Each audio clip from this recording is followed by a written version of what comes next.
Ya teman-teman, Mas harus di satu-satu ditanya ya. Apa kabarnya Aurin? Baik, Kak. Alhamdulillah. Apa kabarnya Afif Nur Latifah? Alhamdulillah baik, Kak. Alhamdulillah. Apa kabarnya Teh Azmi? Ini alhamdulillah Teh Azmi itu on cam ya. Ayo yang lain juga teman-teman on cam aja. Apa kabar Teh Azmi? Baik, Teh. Alhamdulillah baik. Oke, semoga teman-teman selalu dalam keadaan sehat walafiat ya, karena mau bagaimanapun juga kali hari atau saat ini juga masih banyak gitu ya kita mendengar kabar bahwasannya lagi musim sakit juga gitu ya. Walaupun memang pandemi COVID juga udah turun, alhamdulillah gitu ya, tapi sekarang juga masih banyak gitu ya orang-orang yang katanya sakit, sakit batuk, sakit pilek kayak gitu. Nah, alhamdulillah teman-teman di sini semoga selalu dalam keadaan sehat walafiat. Oke, sebelumnya perkenalkan gitu ya, nama saya Rika Kamila. Insya Allah yang akan memandu jalannya acara kita kali ini hingga nanti siang ya. Oke. Sebelumnya saya ingatkan teman-teman untuk mengisi form Google Form gitu ya untuk presensinya, untuk atau daftar hadir gitu ya. Jadi seiring berjalannya acara, mangga gitu ya, silakan kepada teman-teman untuk diklik linknya sudah ada di chat Zoom. Di situ ada dia mengisi data diri, nama dan sebagainya seperti itu. Oke teman-teman, kali ini ngopi risol ini mungkin masih banyak yang nggak tahu ya singkatannya apa ngopi risol gitu ya. Ngopi risol ini ngobrol pagi cari solusi with sahabat Nisa and sahabat Muslimah. Jadi di sini tuh ada dua komunitas teman-teman yang bekerja sama untuk mengadakan semacam MT gitu ya, MT tapi khusus untuk remaja gitu. Merespon tentang hal-hal yang sedang happening atau hype gitu ya. Nah, jadi sahabat Nisa dan sahabat Muslimah juga mungkin di sini teman-teman juga udah masuk grupnya ya di WA.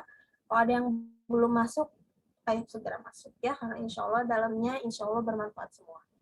Jadi kali ini tuh ngopi risol edisi bulan November ini kita membawakan sebuah tajuk habis pelecehan seksual terbitlah permen Mas Menteri. Nah, teman-teman juga udah tahu ya tadi juga di awal ada PPT-nya menampilkan gitu ya tajuk kita hari ini. Insya Allah nanti akan dibawakan oleh Teh Ulfa, Husnia SPD gitu ya. Jadi saya mohon teman-teman untuk tetap berada di tempat hingga nanti akhir acara supaya keberkahannya sempurna gitu ya. Jadi jangan ada yang kabur dulu ya. Oke teman-teman, saya bacakan dulu susunan acaranya. Yang pertama pembukaan, yang kedua tilawah Al-Quran, yang ketiga ada materi atau acara inti kita kali ini. Kemudian nanti ada games, diskusi, kemudian closing statement, doa, dan penutup. Kayak gitu. Sebelum kita mulai, mari kita sama-sama membaca basmalah. Bismillahirrahmanirrahim. Baik, untuk memanfaatkan waktu dengan sangat baik gitu ya, kita mulai saja langsung ke acara pertama, yaitu pembacaan ayat suci Al-Quran yang insya Allah akan dibacakan oleh Teh Nadia yang akan membacakan Quran Surat An-Nisa ayat 24, 24 dan 26. Kepada teman-teman yang memiliki mushaf, silahkan untuk membuka mushafnya atau misalnya bisa lihat di PPT acara kita kali ini. Teh Nadia sudah siap? Siap, Teh, insya Allah. Ini suaranya jelas, Teh? Oh, jelas, Alhamdulillah. Jelas. Ya, makasih, Teh. Ya. A'udzu billahi minasyaitonir rajim. Bismillahirrahmanirrahim. Wal muhsanatu minan nisa'i illa malakat aymanukum. Kitaballahi alaikum. Wa uhilla lakum ma wara'a dzalikum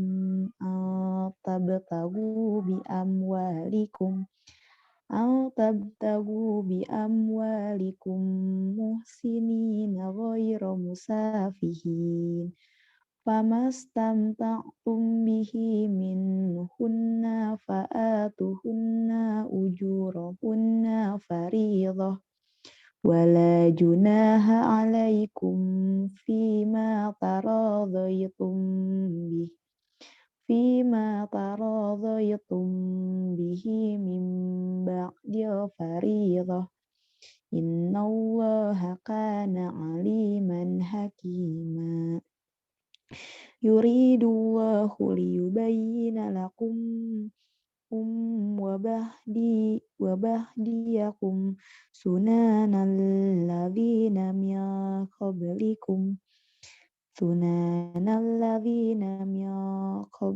qablikum wa yatuba 'alaikum wallahu alimun hakim.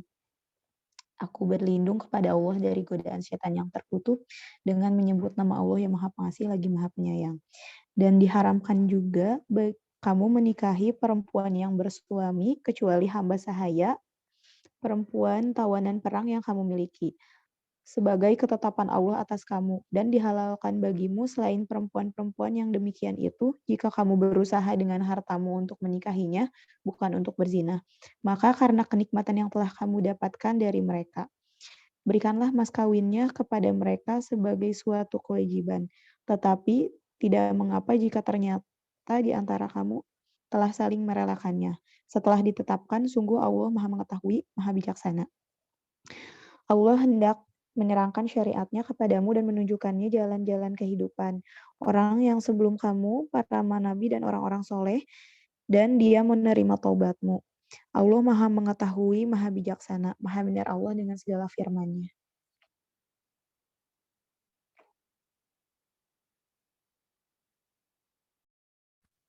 Oke, alhamdulillah terima kasih kepada Teh Nadia yang telah membacakan ayat suci Al-Quran. Semoga bagi yang membacanya kita mendapatkan pahala, bagi yang membacanya mendapatkan pahala, dan kita juga sebagai yang mendengarkannya juga mendapatkan pahala kebaikannya. Amin ya rabbal alamin. Oke teman-teman, sekali lagi saya ingatkan untuk mengisi Google Form ya, karena Google Form ini berfungsi untuk memperpanjang tali silaturahim kita gitu ya. Jadi nanti teman-teman yang belum masuk grup, nanti kita bisa undang ke grup. Kalau misalnya nanti kita ada informasi, kita bisa share gitu ya. Jadi makanya diharapkan teman-teman semua untuk mengisi Google Form-nya. Coba ya saya tanya, coba Syifa Arfa sudah mengisi atau belum?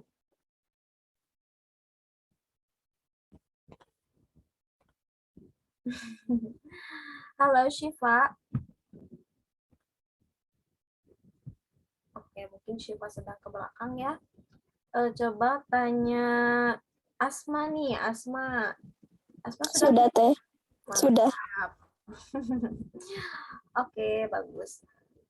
Buat teman-teman yang lain yang belum, silahkan ya sepanjang acara ini ditunggu Google Form-nya bagi yang belum. Oke, setelah disinggung di awal tadi, bahwasannya Ngopi Risau hari ini kita akan membawakan tajuk Habis Pelecehan Seksual Terbitlah Permen Mas Menteri. Mungkin teman-teman di sini ada yang sudah tahu gitu ya, tapi ada juga yang belum tahu. Satu hal yang perlu teman-teman tahu adalah permasalahan ini tuh ramai ketika awal November sampai sekarang juga sih masih banyak diperbincangkan. Jadi ada kasus pelecehan seksual gitu ya yang dialami oleh salah satu mahasiswi Universitas Riau yang mana kejadian itu dia tuh sedang bimbingan skripsi gitu ya, atau bimbingan proposal atau tugas penelitian akhirnya bersama dosen pembimbingnya kayak gitu. Nah, ketika itu memang di ruangan itu hanya ada 2 orang, jadi hanya berdua saja. Dan singkat cerita memang si korban ini atau mahasiswi ini mengaku bahwasanya telah dilecehkan oleh dosennya. Bilangnya katanya sih dicium kening sama pipinya kayak gitu. Nah, tapi di sini kan membantah gitu ya dosennya itu. Karena dosennya itu dekan gitu ya. Jadi dekan tuh punya jabatan lah di kampusnya gitu ya. Jadi memang bukan hanya dosen saja tapi punya jabatan kayak gitu. Dan dosennya ini mengelak gitu biasa ya. Ini tidak benar dan sebagainya. Tapi memang akhirnya terbukti ya kalau lihat di berita itu jadi tersangka gitu sekarang. Nah, jadi awalnya tuh ramenya tuh di situ kayak gitu. Tapi kemudian yang bikin rame lagi adalah ketika dari Kementerian Pendidikan dan Kebudayaan ini merespon hal ini dengan cara melahirkan suatu aturan gitu ya, yang di tajuk kita juga ada gitu ya, Permen. Jadi peraturan menteri Permendikbud kalau nggak salah nomor 30 tahun 2021 gitu, yang mana salah satu pasalnya ini disinyalir apa ya, seperti mengandung dukungan atau melegalkan perzinahan, karena di dalam satu frasanya atau di dalam satu pasalnya itu terdapat frasa tanpa persetujuan korban kayak gitu. Jadi kalau bahasa awamnya gitu ya, kalau misalnya nih ada seorang yang berzina gitu ya, berzina itu berhubungan suami istri di luar pernikahan, kalau alasannya dia tuh sama-sama suka, sama-sama apa ya, sama-sama suka dan nggak masalah mereka melakukan hal itu tidak akan dijerat oleh hukum gitu. Tetapi kalau misalnya salah satunya itu merasa, termasuk kayak mahasiswa ini, merasa keberatan, tidak terima dengan hal itu, baru bisa dijerat hukum. Artinya kenapa? Jadi kalau misalnya tanpa persetujuan korban ini, berarti mengandung melegalkan zinanya itu kalau misalnya suka sama suka nggak masalah kayak gitu, mau terjadi perzinahan dimanapun itu gitu, jadi tidak masalah. Tapi kalau misalnya ada yang keberatan baru itu yang dihukum. Padahal di dalam Islam kita tahu kalau yang namanya zina itu kan jelas haram ya teman-teman, juga pasti udah tahu gitu, jelas haram. Kemudian di dalam Al-Quran dalilnya jelas kayak gitu ya. Nah, jadi ini tuh rame gitu ya, kenapa kok peraturan menteri sepertinya akan berpotensi untuk melegalkan zina ini kayak gitu. Nah, gimana sih sebenarnya permasalahan ini yang harus kita lihat gitu. Kita kan harus cerdas ya teman-teman. Nah, jadi di sini itu Ngopi Risol pengen angkat masalah ini supaya teman-teman di sini yang hadir bisa cerdas dalam merespon permasalahan ini. Nanti insya Allah dengan pemateri kita akan dibahas harus bagaimana sih sikap kita gitu menanggapi permasalahan ini. Kemudian kenapa ya pelecehan seksual itu banyak banget kasusnya dan nggak pernah selesai-selesai gitu. Mau aturannya itu dilahirkan baru lagi tahun 2021, nanti 2002 ada lagi, beda lagi, nanti tahun berikutnya beda lagi, tapi tetap aja permasalahan pelecehan seksual ini malah semakin menggunung kayak gitu. Nah, apa sebenarnya penyebab utamanya dari hal-hal seperti dari ya pelecehan seksual ini, apa penyebab utamanya kayak gitu. Nanti kita insya Allah akan membahas kurang lebih poin-poinnya seperti itu dengan pemateri kita yang alhamdulillah juga sudah hadir ya di virtual Zoom kali ini.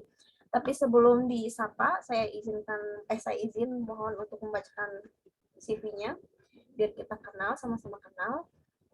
Beliau adalah Teh Ulfa Husnia SPD, tempat tanggal lahir di Garut 28 Januari 1996, alamatnya di Jalan Alba nomor 4 nomor 88, Gria Utama Rancakek. Dekat ya teman-teman, yang daerah Rancakek pasti tahu perumahan Griha.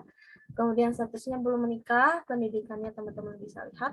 Ada yang satu alma mater. Oke, terus aktivitasnya sekarang menjadi guru SMP Sky Digipreneur School. Jadi yang ada di Walini itu ya, Teh ya, yang terkenal. Kemudian motonya don't stop to learn. Jadi yang berhenti untuk belajar. Ya, luar biasa. Saya sapa dulu. Assalamualaikum Teh Ulfa. Apa kabarnya? Waalaikumsalam. Gimana Teh Rika, sehat?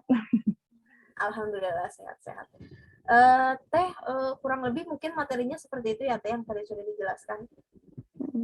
Insya Allah ya. Jadi teman-teman, kita persiapkan diri untuk fokus, serius, santai tapi serius ya teman-teman, supaya ilmunya juga tetap sempurna kita dapatkan gitu ya. Oke, Teh Ulfa sudah siap? Ya, insya Allah. Pada Teh Ulfa dipersilahkan. Assalamualaikum warahmatullahi wabarakatuh. Waalaikumsalam warahmatullahi wabarakatuh. Gimana nih teman-teman, kabarnya sehat semuanya? Sehat ya, insya Allah ya. Alhamdulillah ya. Ya, teman-teman di sini, alhamdulillah ya dalam keadaan sehat. Walaupun sekarang hari apa? Hari Ahad ya.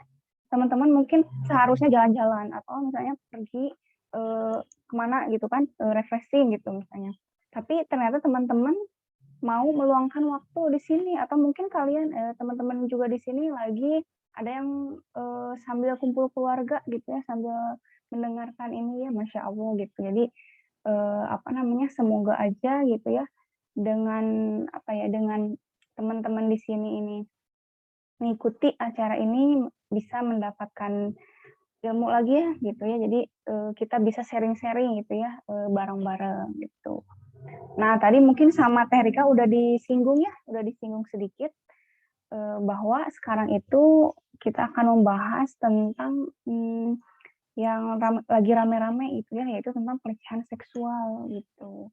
Nah, kenapa di sini ada apa namanya, permen gitu ya? Permen itu apa? Bukan permen apa namanya, permen gitu ya, permen makanan, tapi peraturan menteri gitu ya, peraturan menteri pendidikan. Nah, karena apa namanya, ada banyak gitu ya ternyata kasus-kasus pelecehan seksual yang mungkin dari satu kasus terungkaplah kasus kedua, ketiga, dan lainnya, sehingga menteri juga merasa bertanggung jawab gitu ya, bertanggung jawab terhadap pelecehan seksual yang terjadi di dalam pendidikan gitu ya, di dalam dunia pendidikan, sehingga terbitlah peraturan menteri yang ada di dalam pendidikan itu, dunia pendidikan gitu.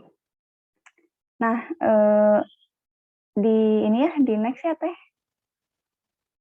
Nah, ini faktanya tadi mungkin udah disinggung sedikit sama Teh Rika tentang mahasiswi Untri saat bimbingan skripsi gitu yang mengalami pelecehan seksual. Itu mungkin itu juga faktanya kalian juga sudah apa ya, sudah mengetahui dan ramai gitu ya di media massa gitu. Jadi pada saat bimbingan skripsi itu karena berdua saja gitu di situ, karena hanya berdua saja sehingga ya mungkin terjadi hal-hal yang tidak diinginkan gitu. Seperti itu yang tadi sudah diungkap ya sama Teh Rika gitu ya, katanya mencium kening dan juga apa namanya, pipi gitu kan gitu. Dan lebih parahnya lagi nih ya, lebih parahnya lagi ada dosennya yang lain. Dosen yang lain itu malah membela si dosen ini gitu ya, dosen yang melakukan pelecehan seksual ini, menganggap bahwa apa namanya, mencium di sini tuh karena menganggap seperti anak gitu, menganggap seperti anak, bukan yang lain-lain. Tapi kan kalau misalnya kita pikir gitu ya, kalau menganggap seperti anak, kenapa harus ada kata-kata ya maksudnya ada kata-kata bibir mana gitu ya, bilangnya. Jadi ya seperti itu mah cuman ini aja gitu ya, cuman apa namanya, alasan saja gitu ya, seperti itu gitu ya. Jadi sebenarnya dari satu ini ya, satu kasus itu tuh masih banyak kasus-kasus yang lain yang mungkin belum terungkap gitu ya. Mungkin teman-teman di sini ada yang udah kuliah belum, atau misalnya bisa jadi sekolah gitu, terus misalnya pernah ngedengar apa ya, kasus pelecehan seksual oleh guru gitu ya, atau misalnya oleh dosen. Pernah nggak di sini teman-teman? Atau enggak? Atau mungkin belum ya? Belum ini, kalau misalnya dulu gitu ya, pas teteh kuliah itu ada sebenarnya gitu ya. Cuman emang nggak separah ini gitu sampai dicium. Jadi ya itu sih kesempatannya itu saat bimbingan skripsi atau saat ada apa namanya, susulan-susulan. Nah, itu kesempatan-kesempatan pelecehan seksual tuh ada di situ, karena di situ dosen dan mahasiswi itu berdua, itu ada hanya berdua. Jadi kesempatan-kesempatan bagi dosen yang ya tanda kutip itu menjadi ini gitu ya. Gitu. Jadi apa namanya? Dulu sempat ada gitu ya mahasiswa yang mau susulan tapi ketika masuk ke ruangan itu disuruh tutup gitu ya, disuruh tutup pintunya, dan itu tuh ya menyeramkan gitu ya di situ. Dan alhamdulillah tapi ya tidak terjadi apa-apa, hanya ya menanyakan hal-hal yang memang apa ya, pribadi gitu ya, lebih ke arah pribadi. Nah, itu kan sudah mencurigakan ya ke arah situ. Nah, fakta yang lain, contohnya ada mahasiswi UI ya, saat di dalam taksi online. Nah, itu tahun 2019. Nah, kalau misalnya yang di Unri itu masih terbaru, tahun 2021, ada juga yang tahun 2019, itu yang menimpa mahasiswi UI gitu, dan itu dilakukan oleh guru besar gitu ya. Guru besar itu yang notabene kan dihormati dan ilmunya juga yang tinggi gitu. Dan di sini malah melakukan hal yang tidak baik gitu dengan katanya meraba-raba saat di taksi online, dan itu tuh mau bimbingan juga gitu, mau bimbingan skripsi juga. Seperti itu. Dan kabar terbarunya sebenarnya banyak gitu ya, katanya mahasiswi-mahasiswi lain yang speak up bahwa guru besar ini telah melakukan pelecehan seksual, tapi guru besar ini menyangkal gitu ya adanya pelecehan seksual tersebut. Jadi ya di sini masih apa ya, masih dugaan-dugaan ya. Kalau misalnya mahasiswi Unri itu sudah apa ya, sudah berani dan juga melapor pada polisi ya gitu ya. Kasusnya juga sudah masuk ke polisi. Dan kasus selanjutnya atau fakta selanjutnya itu puluhan mahasiswi Universitas Udayana. Nah, itu tahun 2021. Nah, kalau di fakta ini tuh terjadi bukan hanya antara dosen gitu ya, dosen dengan mahasiswa, tetapi juga menimpa staf gitu ya. Nah, jadi 29 korban ini tersebar di 13 fakultas, yakni Fakultas Ilmu Budaya 13 orang, Fakultas Kelautan dan Perikanan 5 orang, serta Fakultas Hukum, Fakultas Kedokteran Hewan, Fakultas Ekonomi dan Bisnis masing-masing 2 orang. Selanjutnya ada Fakultas Pertanian, Fakultas Peternakan, Fakultas Teknologi Pertanian, serta Fakultas Ilmu Sosial dan Ilmu Politik masing-masing 1 orang. Jenis kekerasan seksual yang menimpa meliputi pemerkosaan 5 kasus, pelecehan seksual 19 kasus, intimidasi bernuansa seksual 3 kasus, eksploitasi seksual 1 kasus, dan 2 kasus kekerasan berbasis gender online. Untuk pelakunya yang cukup mengejutkan yaitu 4 orang dari staf kampus. Kemudian 14 pelaku berstatus mahasiswa, 1 pelaku berstatus alumnus, 9 masyarakat umum, dan 1 pekerja bangunan. Jadi kalau yang di sini lebih lebih umum lagi gitu ya. Jadi staf-staf di pendidikannya juga ikut terlibat gitu di dalamnya, bukan dosen saja ternyata ya. Jadi ya itu membuktikan bahwa ternyata di dalam dunia pendidikan yang memang itu tuh terdidik gitu, masih ada kasus-kasus pelecehan seksual yang seperti ini, membuat kita itu ya sebagai pelajar itu masih merasa belum aman gitu. Makanya harus lebih hati-hati lagi gitu ya, kewaspadaan kita harus lebih ditingkatkan gitu. Nah, mungkin yang selanjutnya Teh. Nah, di sini ya, kan tadi kita sudah bahas fakta-faktanya. Fakta-fakta tentang pelecehan seksual. Ya, sebenarnya masih banyak gitu ya, kalau misalnya kita mau cari lagi, masih banyak gitu ya, seperti gunung es aja. Terlihat pucuknya, ternyata di dalamnya itu masih banyak gitu ya, masih besar gitu. Dan yang menjadi permasalahan di sini ketika fakta itu mencuat ke tengah-tengah masyarakat, nah Kemendikbudristek RI ini mengeluarkan ini gitu ya, Undang-Undang Nomor 30 Tahun 2021 gitu ya, mengeluarkan Peraturan Menteri gitu ya, Nomor 30 Tahun 2021. Nah ini tuh tentang pencegahan dan penanganan kekerasan seksual di lingkungan perguruan tinggi. Nah itu ya, jadi ini tuh tujuannya apa? Untuk melindungi para siswa atau mahasiswa yang berada di dalam dunia pendidikan supaya tidak terjadi lagi adanya kekerasan seksual gitu ya di lingkungan perguruan tinggi ini. Itu. Tetapi ternyata ada pasal dan ayat yang ambigu, dan ini tuh cukup dikritisi oleh MUI. Kenapa? Nah, kita lihat gitu ya, baca bersama-sama di sini. Pasal 5 ayat 2 huruf L dan M, kekerasan seksual sebagaimana dimaksud pada ayat 1 meliputi menyentuh, mengusap, meraba, memegang, memeluk, mencium, dan atau menggosokkan bagian tubuhnya pada tubuh korban tanpa persetujuan korban.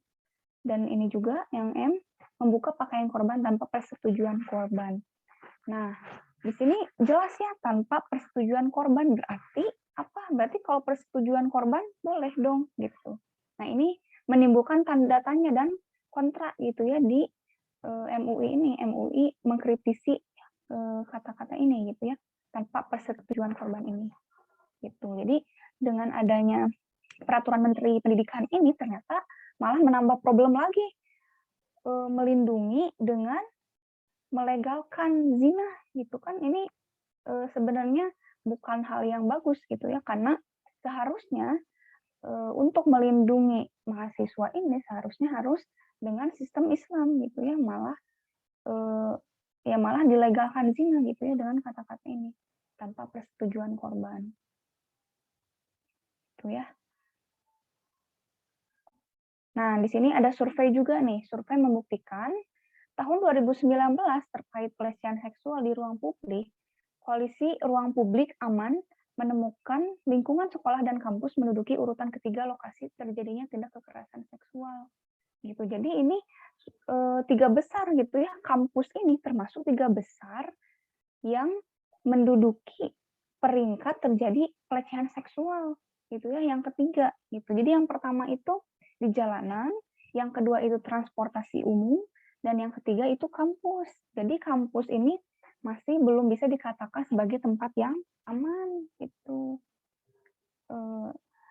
Ya ini gitu ya. Jadi di kampus ini berarti masih menjadi tempat yang berbahaya. Nah, makanya tadi peraturan menteri dikeluarkan, katanya untuk apa?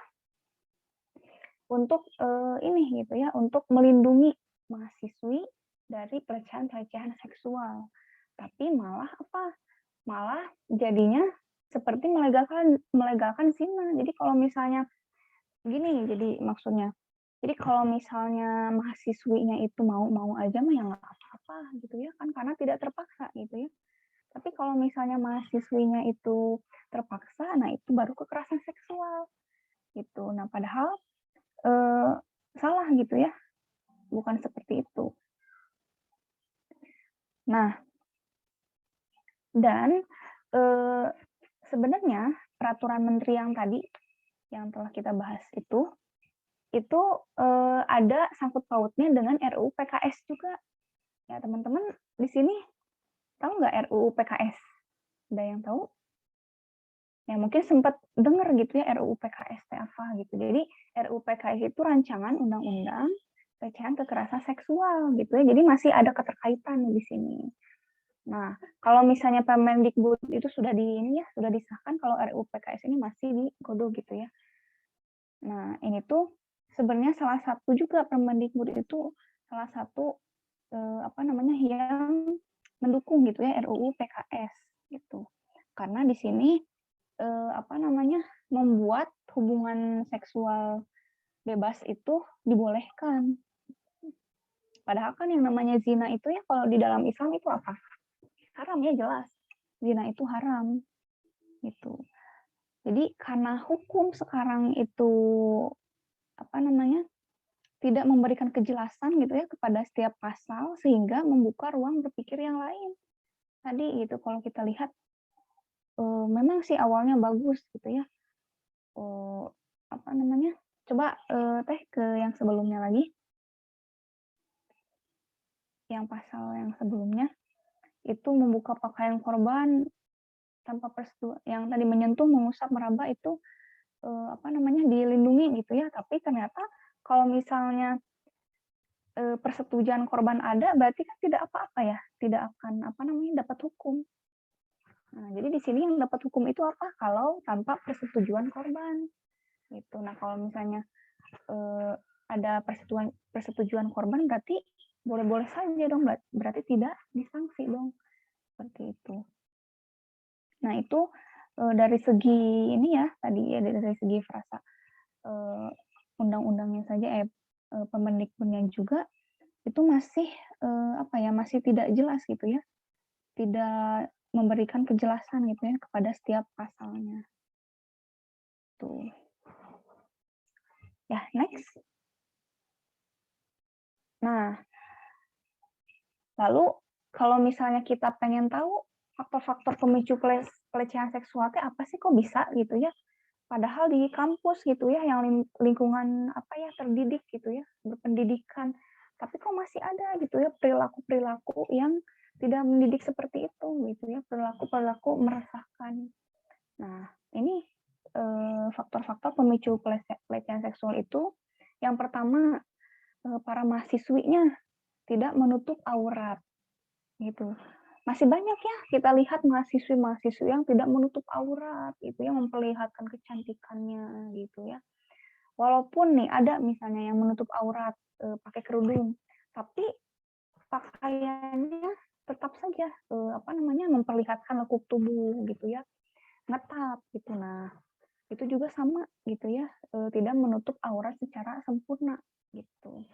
Jadi ini tuh merupakan salah satu faktor pemicu pelecehan seksual gitu ya, wanita yang tidak menutup aurat secara sempurna ini gitu.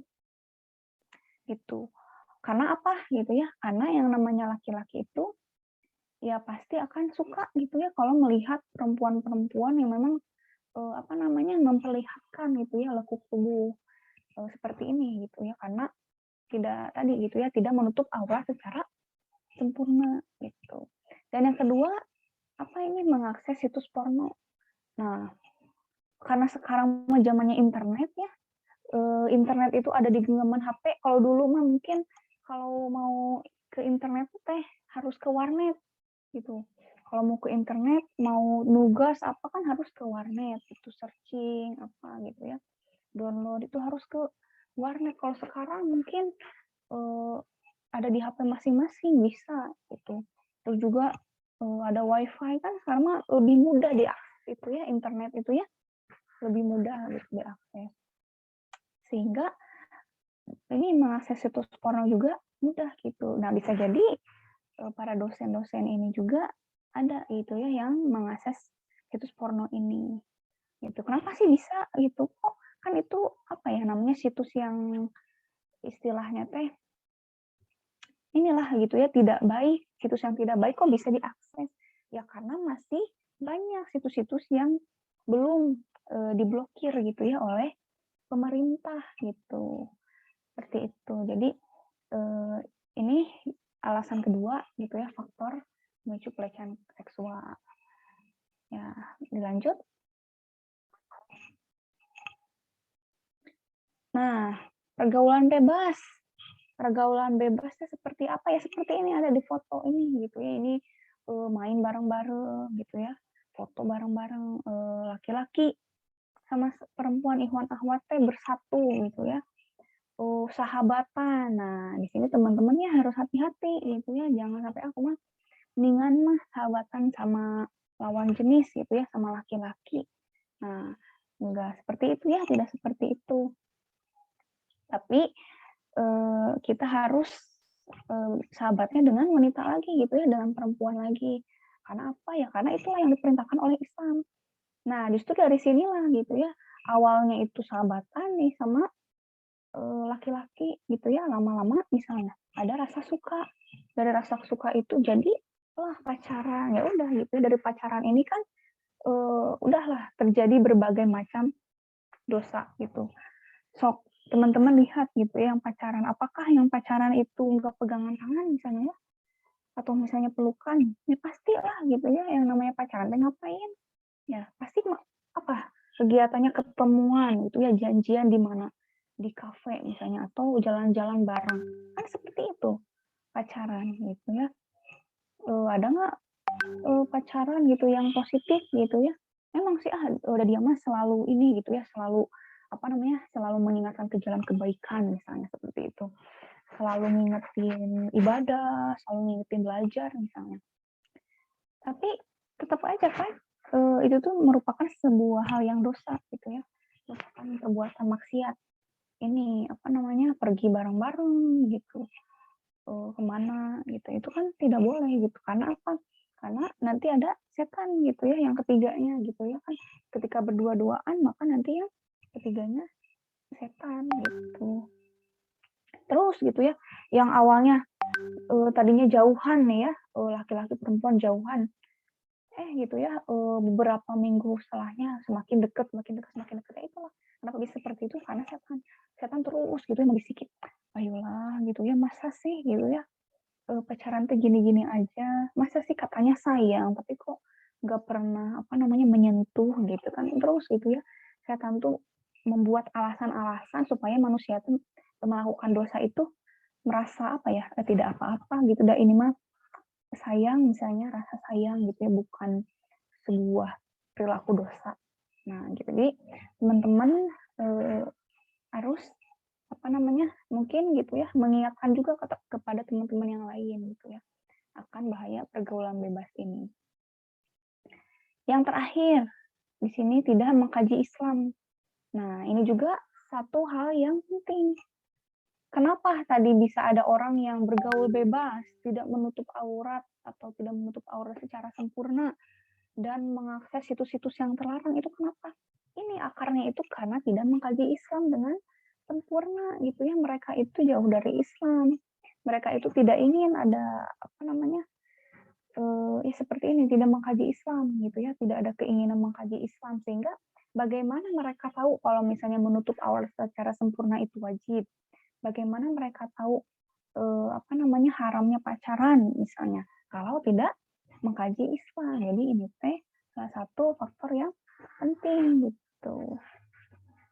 Ya, lanjut lagi. Nah, jadi pelecehan seksual ini bisa berkurang jika faktor-faktor pemicu yang tadi itu tidak ada. Nah, kalau misalnya faktor-faktor yang tadi itu tidak ada ya gitu ya, tidak dilakukan maka insya Allah gitu ya pelecehan seksual ini akan berkurang gitu. Kalau misalkan masih ada nih pelecehan seksual itu, ya itu berarti yang salah ada pada dirinya gitu ya, bukan pada apa namanya?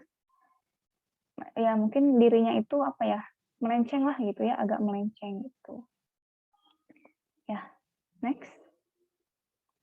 Nah, lalu kenapa sih bisa terjadi faktor-faktor pemicu pelecehan seksual?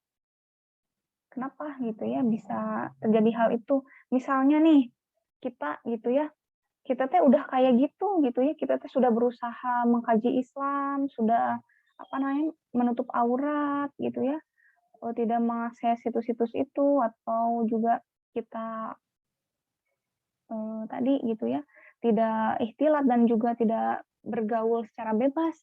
Tapi kok gitu ya masih banyak. Nah, itu kan sebenarnya apa gitu ya. Nah, karena tersistem gitu ya. Jadi pemerintah itu menganut sistem kapitalis sekuler, yaitu sistem atau aturan yang memisahkan agama dari kehidupan. Maka dari itu, faktor-faktor pemicu tadi dibebaskan dan tidak diatur oleh pemerintah, sehingga pelecehan seksual lebih mudah terjadi gitu. Jadi semua ini gitu ya yang dilakukan masyarakat saat ini semuanya itu tersistem sebenarnya gitu. Ya, kalau misalnya kita misalnya ingin nih, pengen dah kita teh hidup gitu ya, di masyarakat atau di lingkungan yang islami, bisa nggak kira-kira? Kayaknya kalau sekarang susah ya. Kenapa? Ya karena ketika ingin masyarakat itu yang islami, maka harus diatur dari pemerintahnya itu sendiri. Tuh. Nah, kalau pemerintahnya itu seperti ini menganut sistem kapitalis sekuler gitu.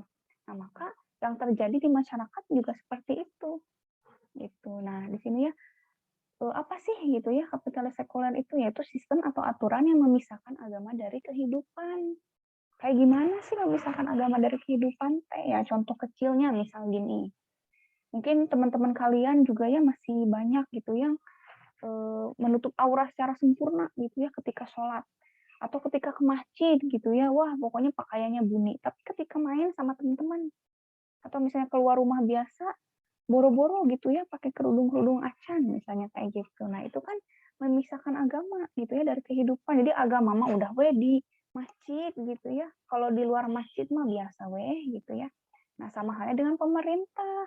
Jadi pemerintah kalau dalam aturan-aturannya tidak melibatkan agama di dalamnya gitu. Makanya yang namanya zina gitu ya, itu tuh sebenarnya mah dihalalkan-halalkan aja gitu ya. Menurut pemerintah mah itu mah terserah dia mau zina mau enggak juga. Nah, makanya kalian mungkin tahu nggak kalau misalnya ada apa ya namanya, ada tempat-tempat khusus nih, misalnya kayak di Bandung, misalnya ada tempat-tempat khusus itu teh untuk apa? Untuk para pekerja seks gitu ya, para para pelacur gitu ya, para pelacur-pelacur gitu. Nah, itu berarti kan zina itu dilegalkan kan oleh pemerintah gitu. Karena apa? Pemerintah ini menganut sistem yang memisahkan agama dari kehidupan. Jadi agama ini tidak dibawa-bawa di aturan negara ini. Pokoknya mah aturan negara mah dibikin weh sama pemerintah gitu ya, sama apa namanya? Sama manusia. Tapi kalau misalnya agama, ya udah itu mah urusan masing-masing. Dia itu mau taat sama agama, mangga, sama aturan agama mangga, mau nggak taat mangga gitu. Nah, makanya tadi itu ya, karena dibebaskan, maka pelecehan seksual itu lebih mudah terjadi gitu ya. Next. Nah, sekularisme itu tadi ya memisahkan agama dari kehidupan, memisahkan agama dari kehidupan. Itu sendiri merupakan salah satu wajah dari moderasi. Moderasi apalagi itu ya moderasi teh. Jadi moderasi ini ya moderasi ini adalah tengah-tengah ya, gampangnya mah tengah-tengah. Itu moderasi agama ini tengah-tengah nih. Jadi kalau kita beragama Islam teh ya jangan kurang gitu ya, jangan lebih gitu ya, jangan mendalam teuing, jangan dangkal teuing, tengah-tengah aja gitu. Tengah-tengah aja gitu. Jadi kalau misalnya terlalu dalam itu nanti radikal gitu maksudnya. Nah, jadi kita mah harus moderat aja. Jadi moderatnya tengah-tengah gitu. Gitu ya. Dan ini tuh target sebenarnya sudah ditarget juga sama pemerintah supaya masyarakatnya tidak mempelajari Islam terlalu mendalam. Itu. Nah, di sini ya target 2022 Kemenag dan Kemendikbud membuat roadmap moderasi. Jadi agama ini, pelajaran agama cukup 2 jam seminggu. Sisanya untuk sains, seni, olahraga, dan lain-lain. Sehingga Islam yang mereka ketahui hanya sebatas sholat dan ibadah mahdoh. Gitu. Jadi ibadah mahdoh itu apa? Ibadah yang kita lakukan langsung gitu ya sama Allah. Kayak sholat. Terus apalagi puasa, zakat gitu ya. Seperti itu. Jadi langsung gitu ya sama Allah. Seperti itu. Sholat sunnah, saum sunnah gitu. Itu masuknya ke ibadah mahdoh. Jadi di sini kita bisa lihat gitu ya, di sekolah teh lebih banyak apa namanya? Pelajaran-pelajaran yang mendukung kepada keduniawian gitu, sains, seni, olahraga gitu ya. Sementara agamanya diminimumkan hanya 2 jam aja seminggu. Gitu. Bukan berarti kita tidak boleh mempelajari pelajaran-pelajaran seperti IPA, IPS, enggak gitu. Tapi yang jadi permasalahan di sini seolah-olah agama itu menjadi sesuatu yang berbahaya gitu kalau dipelajari secara mendalam gitu. Jadi apa namanya? Biasa-biasa aja gitu, tengah-tengah aja gitu ya. Kalau mempelajari agama mah jangan terlalu mendalam.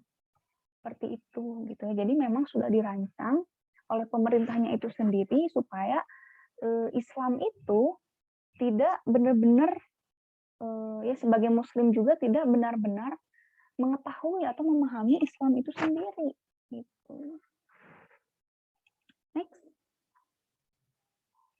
Nah, solusinya apa? Solusinya harus menerapkan sistem pendidikan Islam. Jadi, solusi yang seharusnya itu harus menerapkan sistem pendidikan Islam.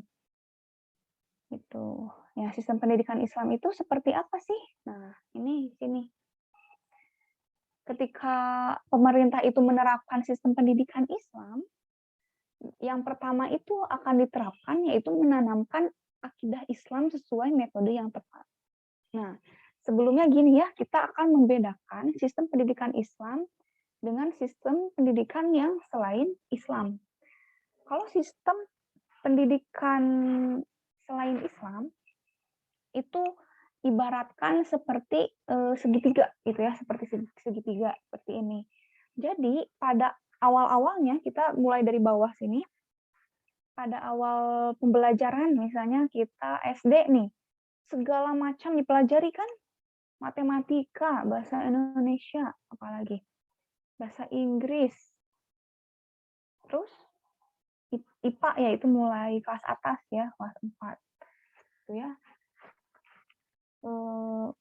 Ya kita banyak lah gitu ya dipelajari, SMP juga masih banyak gitu ya kita mempelajarinya gitu ya.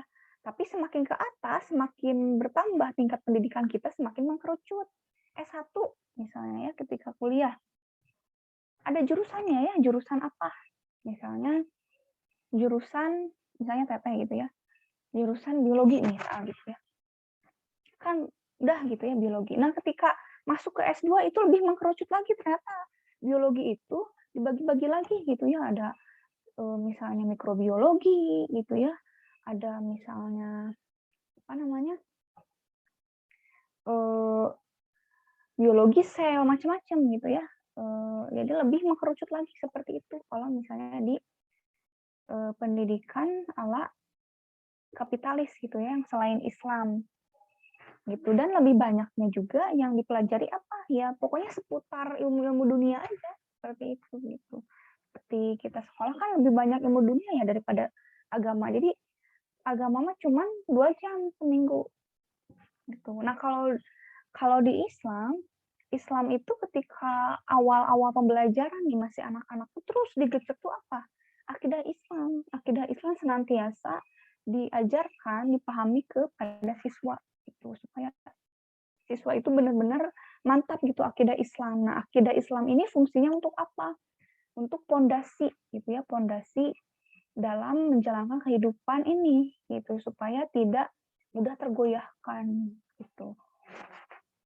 Nah, kalau misalnya ada nih, kalian pernah nemuin misalnya ada orang yang agama Islam tapi ternyata gaul gitu ya, atau misalnya ketemu nih ada yang ngajakin gitu ya masuk ke agama yang lain, ternyata dia tuh dengan mudahnya masuk gitu ya, berpindah agama dari Islam ke agama yang lain, alhamdulillah ya.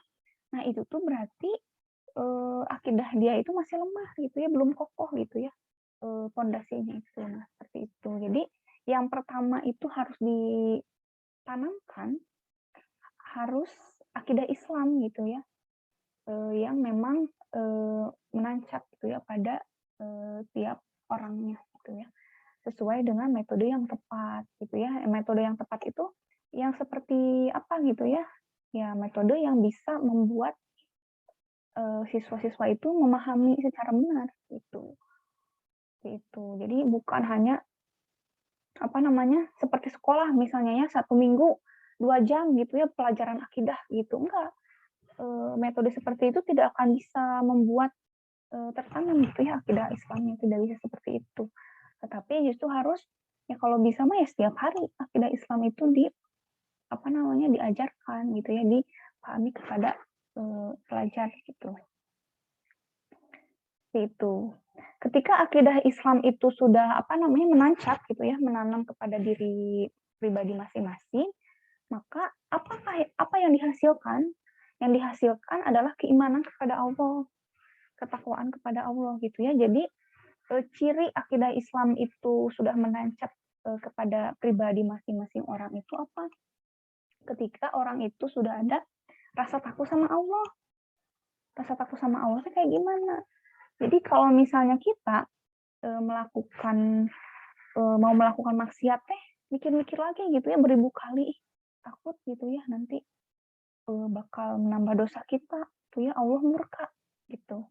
Kayak gitu ya. Jadi tumbuh gitu ya rasa takut kita terhadap Allah. Nah, itu akidah Islam itu berarti sudah tertanam gitu ya di dalam diri kita gitu. Seperti itu. Nah, dari segi tujuannya nih ya, tujuan pendidikan Islam juga itu berbeda gitu ya dari tujuan pendidikan ala kapitalis gitu. Yang pertama, membentuk syasiah kepribadian Islam. Jelas ini sangat berbeda ya, dalam kapitalis itu tidak ada membentuk kepribadian Islam. Yang ada pokoknya ya harus cerdas aja gitu ya.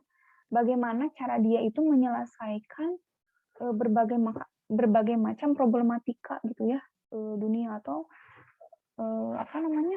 menciptakan penemuan-penemuan terbaru gitu ya. Seperti itu aja gitu ya, tanpa mempertimbangkan gitu ya, tanpa memperhatikan aspek syasiahnya gitu ya, atau kepribadian Islamnya itu tidak diperhatikan gitu. Kayak gimana sih kepribadian Islam itu? Nah, kepribadian Islam itu ya harus sesuai dengan akidah Islam itu. Jadi seseorang itu memiliki kepribadian Islam ketika pola pikir dan pola sikapnya itu sesuai dengan Islam gitu. Misalnya dia punya pola pikir nih ya, kalau menutup aurat secara sempurna itu wajib.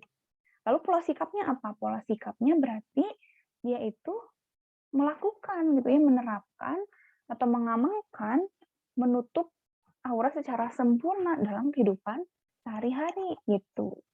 Contoh yang lain, pola pikir dia nih. Kalau misalnya kholwat, pacaran itu haram gitu, tahu gitu ya, pola pikirnya tuh tahu itu. Pola sikapnya apa? Pola sikapnya dia tidak melakukan itu, tidak melakukan kholwat, tidak melakukan pacaran itu. Dia, nah kan kalau zaman sekarang ya berdua-duaan teh kadang ada, ini mah ada nggak apa-apa, ini mah teman misalnya, ada ini mah sahabat, nah sama aja gitu ya. Jadi pokoknya kholwat pacaran kan itu ya tidak boleh gitu ya, haram. Nah itu jadi antara pola pikir dan pola sikap itu melahirkanlah syasiah atau kepribadian Islam seperti itu. Jadi kalau misalnya ada orang nih ya tahu pokoknya mah menutup aurat secara sempurna wajib, pacaran haram gitu ya, ikhtilat haram, terus apalagi riba haram, tahu sebenarnya, tapi tidak dilaksanakan dalam kehidupan sehari-hari. Nah, itu tidak bisa dikatakan orang itu memiliki syasiah atau kepribadian Islam.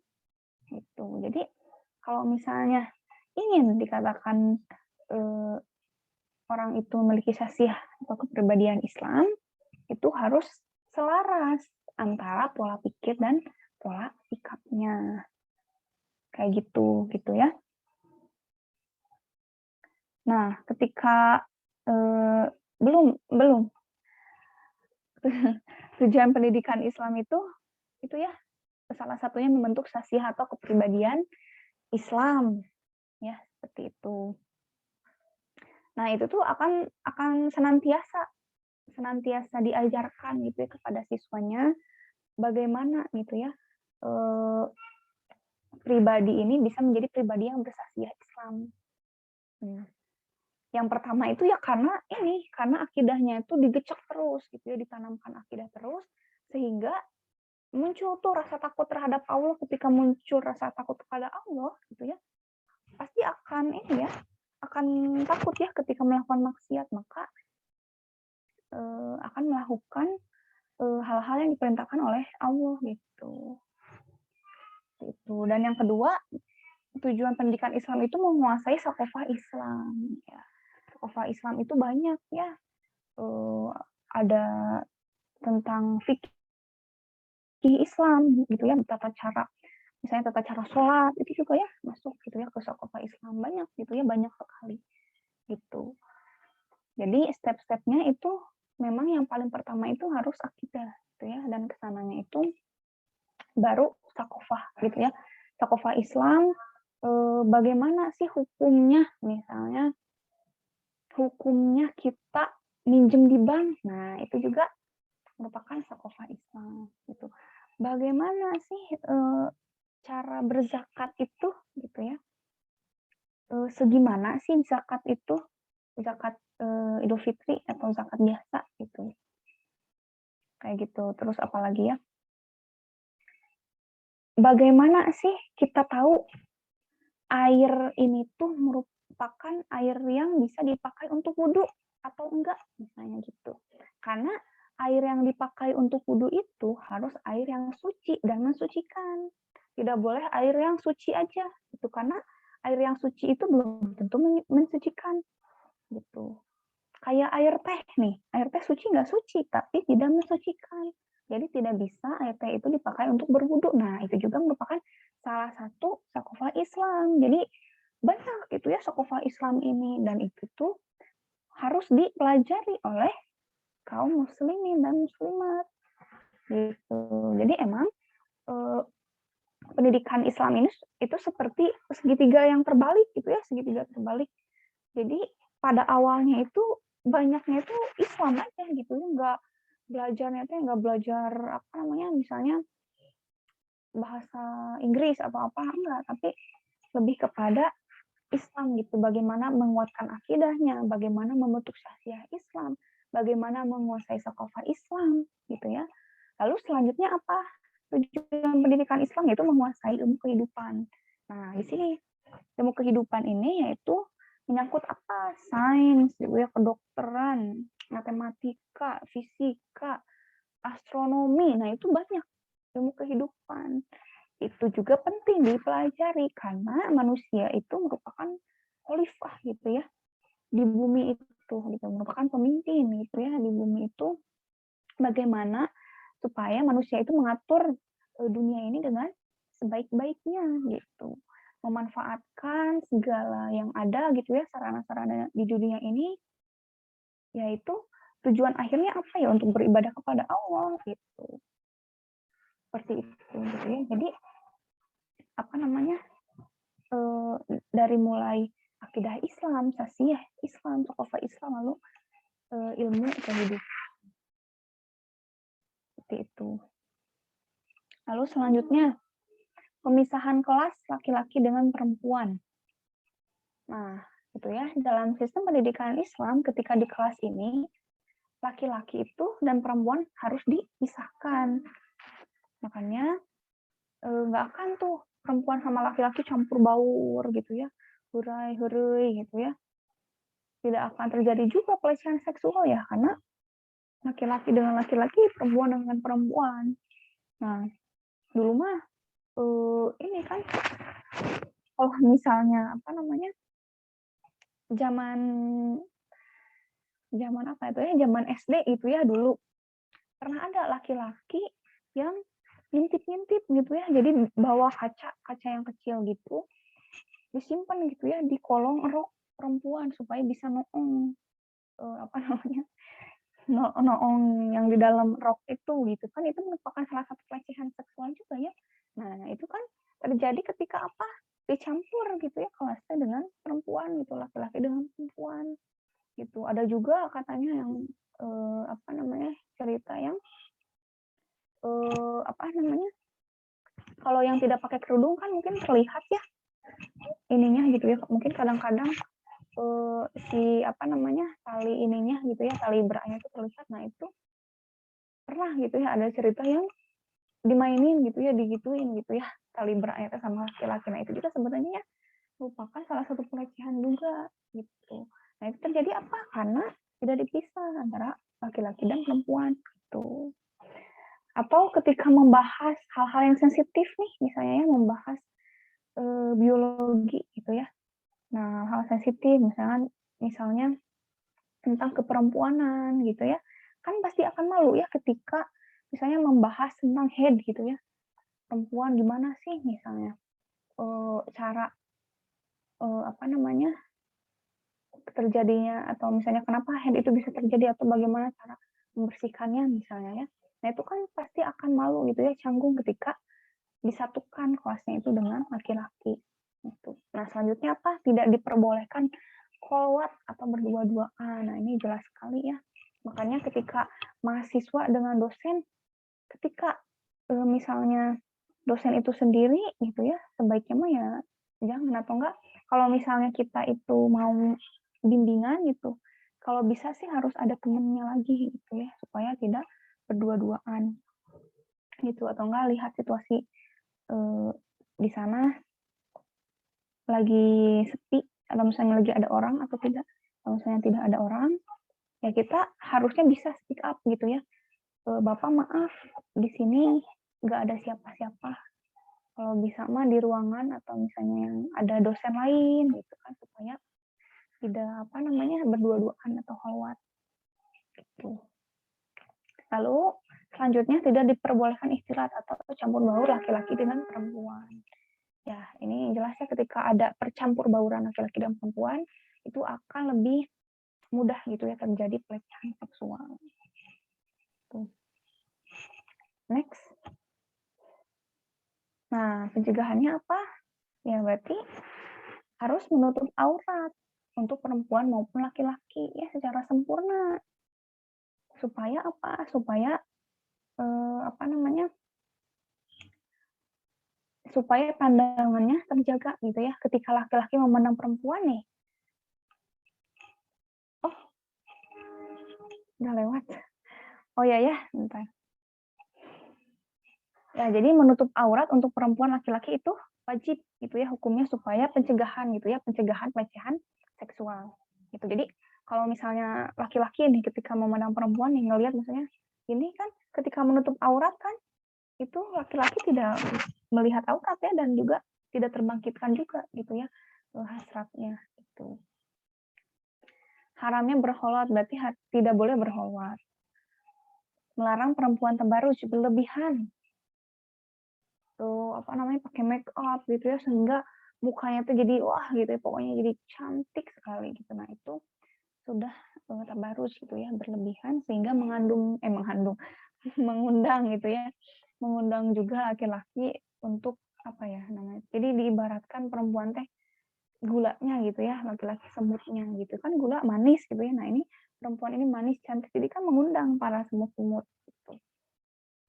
Lalu negara menutup akses media pornografi gitu karena ini juga merupakan salah satu yang bisa merangsang juga gitu ya kepada pelecehan seksual gitu. Terus sebenarnya ada tambahan lagi ya maaf ini menundukkan pandangan gitu ya terutama bagi laki-laki karena kan laki-laki ini ya lebih mudah gitu ya ketika wah bener-bener ya kalau zaman sekarang tuh godaannya berat ya laki-laki ketika di jalan di mana wah banyak yang tidak menutup aurat. Nah itu berarti laki-laki harus lebih banyak apa namanya menundukkan pandangan. Next. Nah ini solusi sempurnanya pencegahan sempurna hanya bisa dilakukan dengan menerapkan sistem pendidikan Islam.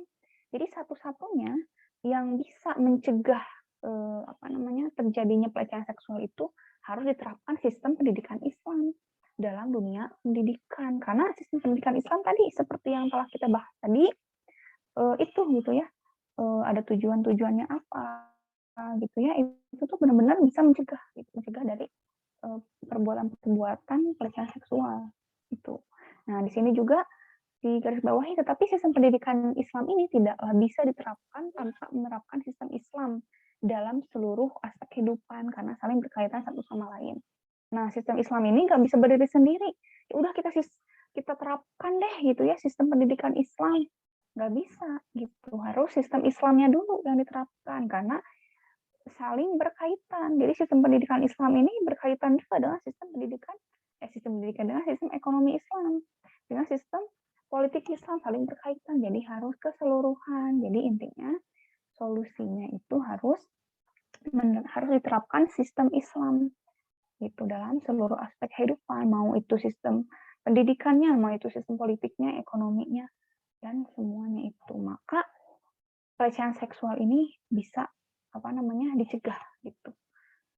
Nah seperti itu ya. Jadi intinya ya kalau misalnya tadi gitu hal-hal yang pencegahnya itu telah dibuka gitu maka bagaimana mau tidak terjadi bagaimana tidak terjadi pelecehan seksual gitu ya hal-hal yang apa namanya mengarah ke sana juga tidak dicegah. Nah berarti ya itu solusinya harus mencegah pelecehan seksual itu dengan sistem Islam yang diterapkan di seluruh aspek kehidupan. Ya mungkin itu ya. Mangga pada Teh Rika. Ya, baik terima kasih kepada Ufa yang telah memaparkan ya materinya luar biasa ya. Jadi teman-teman intinya memang hanya Islam yang bisa memberikan solusi tuntas gitu ya terhadap segala permasalahan termasuk permasalahan pelecehan seksual ini gitu. Karena seperti yang dijelaskan barusan gitu ya, pencegahannya itu dari hulu ke hilir gitu ya. Jadi dari mulai yang hal terkecilnya itu diurusin sama Islam gitu. Makanya pemicu-pemicu itu kalau kita pakai sistem Islam itu nggak akan ada pemicu pelecehan seksual ini. Jadi benar-benar Islam ini agama yang sempurna, agama yang menyeluruh dan mampu menuntaskan segala permasalahan kehidupan manusia gitu. Karena sekali lagi gitu, Islam ini kan datangnya dari Allah ya. Allah yang maha sempurna, Allah yang menciptakan manusia, Allah tahu nih karakter manusia itu seperti apa. Makanya Allah tuh tahu juga solusinya yang terbaik buat manusia itu seperti apa gitu ya. Luar biasa gitu ya. Terima kasih Teh Ulfa sekali lagi. Mungkin diingatkan kembali ya teman-teman untuk mengisi Google Form-nya bagi yang belum mengisi. Insya Allah kita akan lanjut ke acara selanjutnya. Sebelum nanti diskusi, silakan teman-teman boleh untuk mempersiapkan pertanyaan gitu ya. Kalau nanti misalnya ya ada pertanyaan, nanti disimpan dulu. Sekarang kita akan memasuki acara selanjutnya, yaitu games nih ya. Jadi kalau misalnya ngopi risol ini selalu ada gamesnya kayak gitu. Dan ada peluang untuk mendapatkan hadiah gitu ya. Jadi ada pemberian dari panitia. Nah, buat teman-teman, kali ini oh ya, di formnya kirim lagi katanya. Jadi kirim katanya. Oke. Games kali ini adalah games apa ya namanya kemarin teh? word wall gitu ya. Apa ya? Kok lupa ya? Bentar. Gamesnya itu kayak kahot, kayak kuis gitu. Bentar ya. Panitia bisa kirim linknya dulu di chat Zoom. Oh, jadi lupa ya namanya tuh. Bentar ya.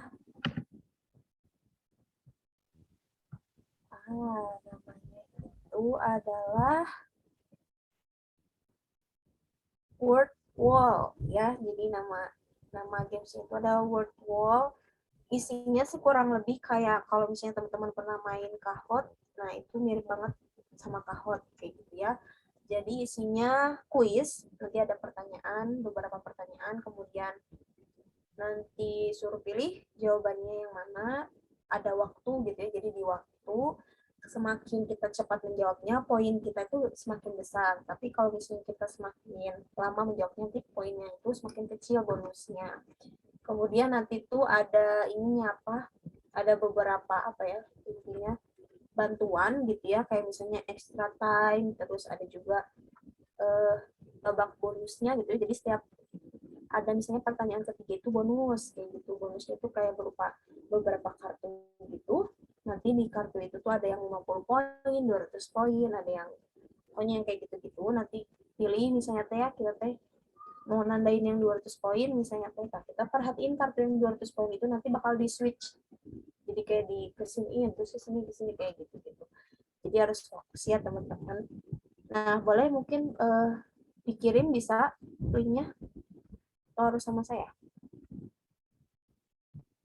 Bentar ya, coba di copy dulu.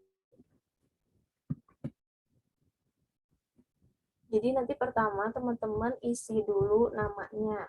Pertama masuk dulu ke link ini. Ya, saya kirim ya di chat Zoom. Masuk ke link itu. Nanti kemudian teman-teman di situ tampilannya disuruh ngetik nama.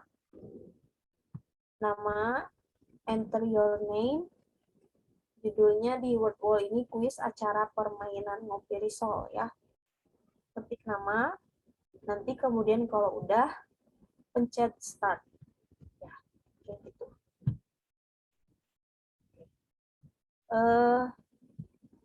Pada bisa mainnya? Maksudnya pada udah masuk belum? Pada udah masuk?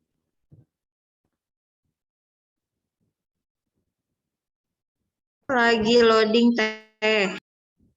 Oke, lagi loading. Ya, emang agak loading sih. Jadi kayak agak nge-lag gitu loh, tapi lancar kok.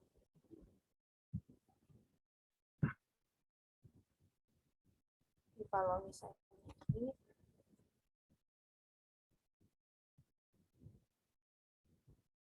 nanti ada beberapa pertanyaan. Pertanyaannya nggak jauh beda. Seperti yang sudah dijelaskan oleh pemateri, sebagian ada, kemudian ada juga pertanyaan-pertanyaan yang umum. Jadi gampang kok teman-teman. Tidak ada matematika, tidak ada IPA, tenang saja. Kita di sini temanya keagamaan ya. Oke, boleh mungkin teman-teman konfirmasi ya. Misalnya saya lagi masuk, gitu. Saya udah masuk, saya belum masuk, boleh. Mari kita cek siapa saja yang sudah masuk.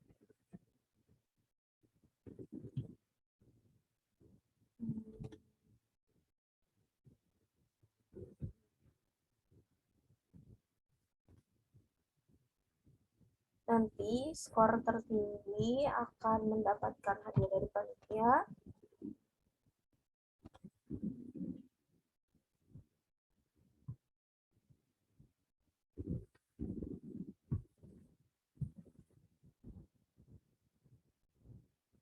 Teh Novi, ini kita mulai aja atau gimana?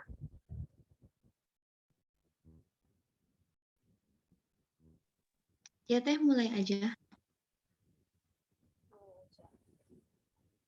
Nggak usah bareng-bareng ya mulai. Maksudnya harus bareng-bareng. Ini udah pada masuk belum yang lainnya, tapi Coba ya.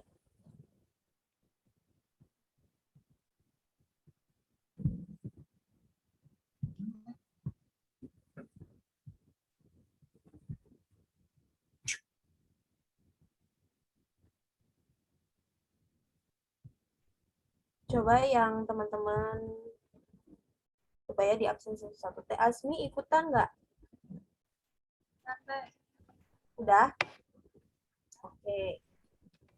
Teh Afina sebelahnya udah?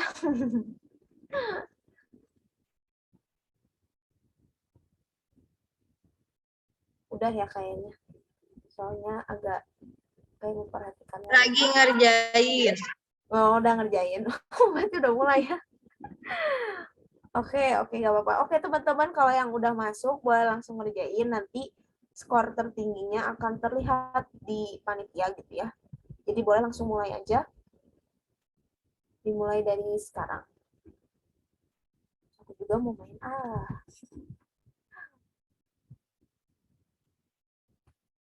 Mana sih ini?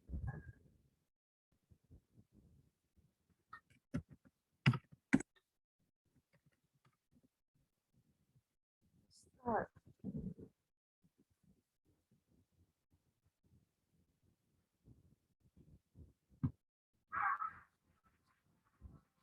Enggak lagunya guys.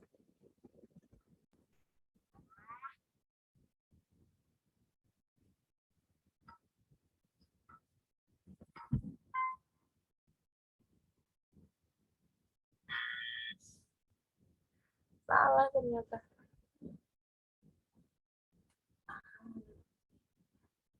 Fokus.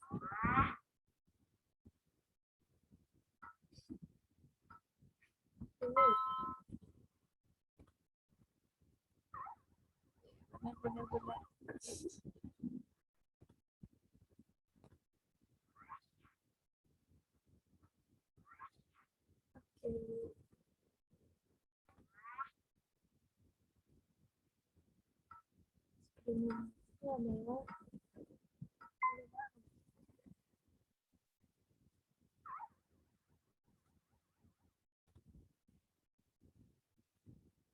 Ini adalah lagi. Gampang ya teman-teman pertanyaannya.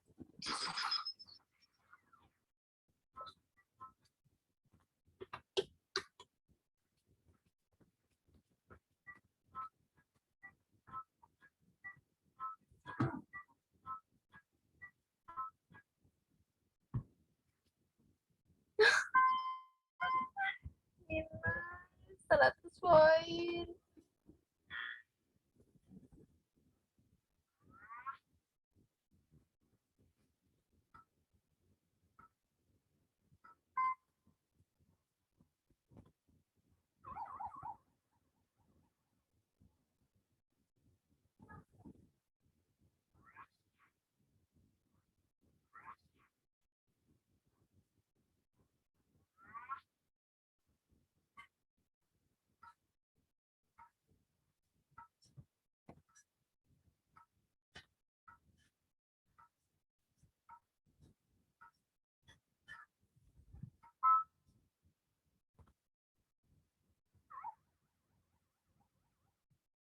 Oke, benar lagi. Terus.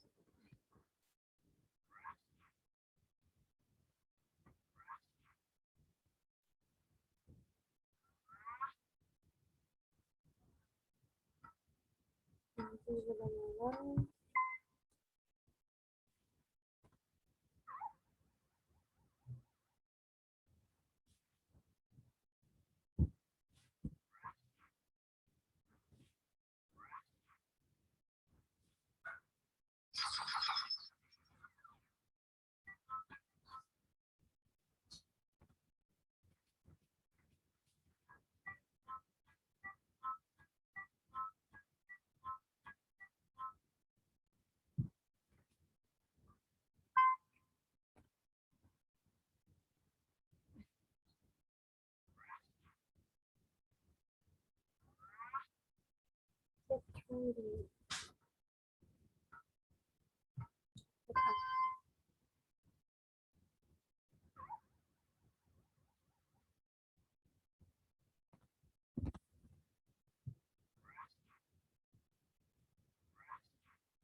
Oke, teman-teman. Udah selesai mainnya?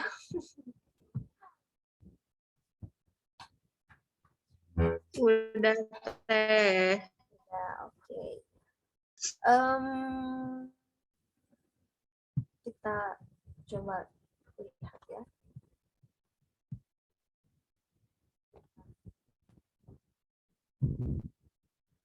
Gimana teman-teman, pertanyaannya gampang ya? Pada bisa ya?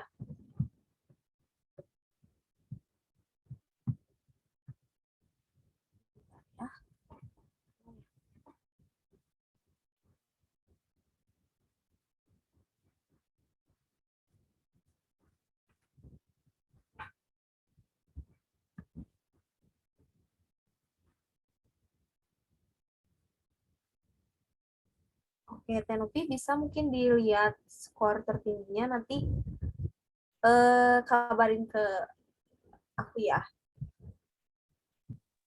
Oke teh. Nanti akan diumumkan di akhir ya teman-teman siapakah yang berhasil menempati skor tertingginya. Tapi kita lanjut dulu ke acara selanjutnya yaitu diskusi nih teman-teman, sesi diskusi.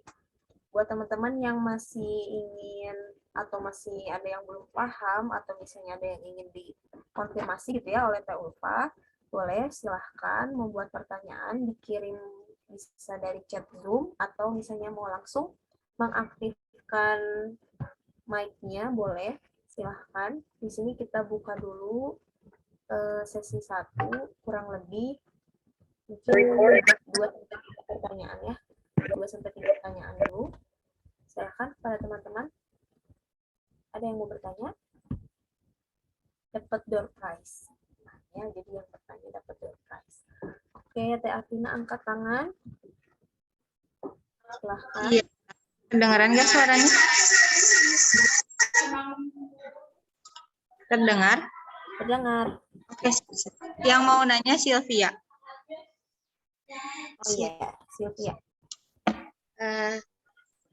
Yang pertama teh, bagaimana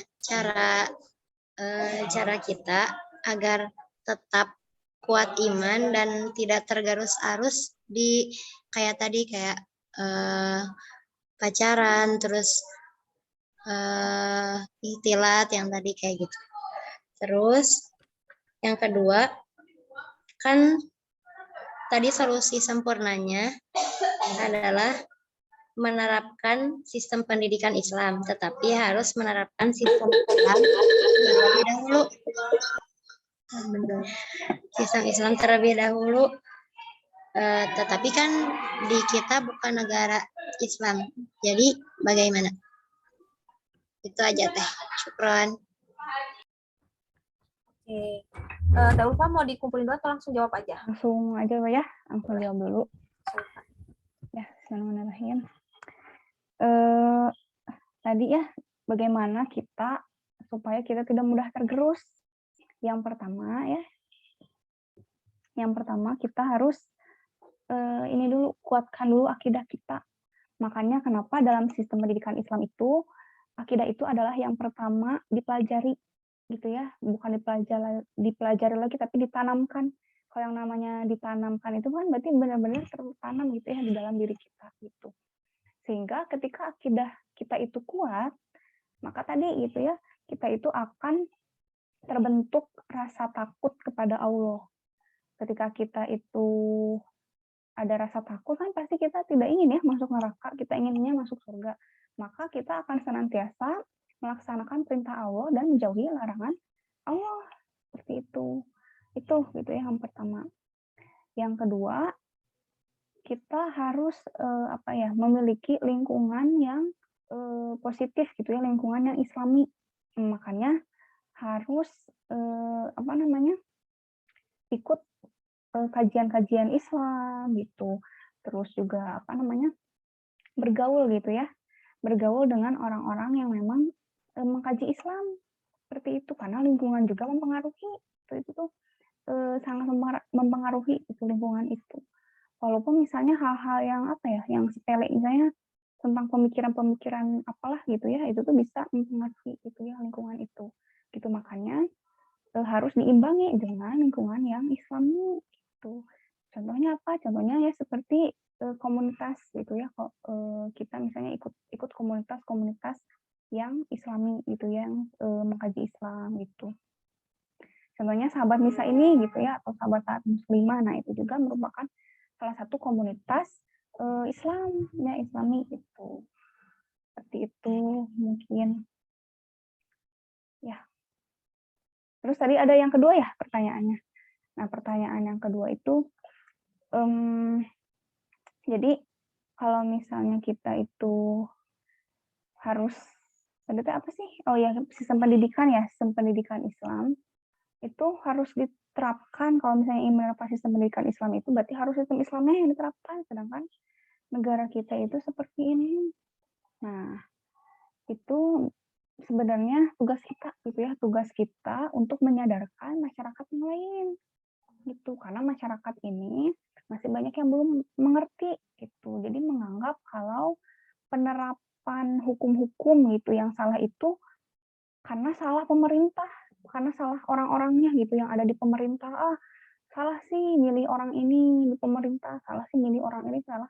Padahal gitu, yang paling berpengaruh itu apa? Sistemnya. Karena sistemnya itu bukan sistem Islam, melainkan sistem buatan manusia. Sistem yang memisahkan agama Islam dari kehidupan. Gitu. Nah, itu membuahkan aturan-aturan yang seperti ini gitu ya. Itu makanya kita itu tugasnya hanya berdakwah aja, menyadarkan masyarakat kalau sistem Islam lah yang bisa menyelamatkan manusia gitu ya dari berbagai macam problematika ini. Dan ketika masyarakat itu mayoritasnya sudah sadar, insya Allah mereka juga ingin menerapkan sistem Islam secara keseluruhan gitu. Jadi tugasnya itu bagi kita itu hanya berdakwah sekarang itu, dakwah kepada masyarakat gitu ya. Ada juga yang dakwahnya itu ke TNI gitu ya. Ada yang dakwahnya ke pemerintah, ada yang dakwahnya ke polisi gitu. Nah, ketika semuanya itu ya hampir semuanya itu sudah setuju dengan ingin gitu ya diterapkan sistem Islam, insya Allah kita juga ingin kan menerapkan sistem Islam gitu ya. Kalau misalnya semuanya sudah ingin menerapkan sistem Islam, insya Allah sistem Islam itu bisa diterapkan gitu ya secara sempurna gitu. Gimana Sylvia, udah paham atau masih mengganjal?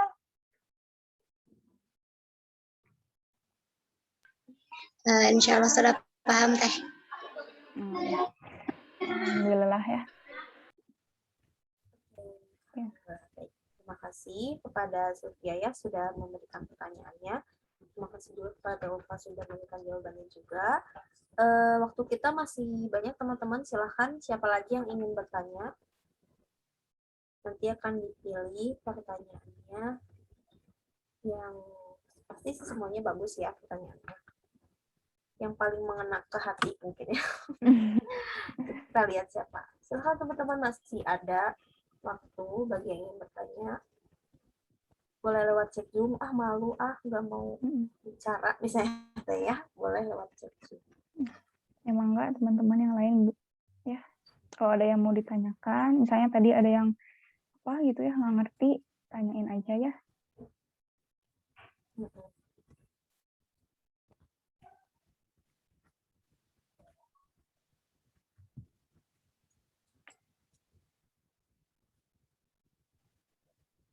So, gak apa-apa. Jangan malu ya, kita mah saling sharing aja ya di sini. Nah, aku mau bertanya. Oke, silahkan. Jadi gini Teh, kan tadi tugas kita tuh berdakwah ya Teh. Nah, di sekarang tuh tantangan berdakwah tuh semakin meningkat gitu ya Teh. Nah, itu gimana Teh cara mengatasinya gitu supaya kita tuh dakwahnya lancar juga gitu Teh. Walaupun pasti ada tidak lancarnya juga gitu.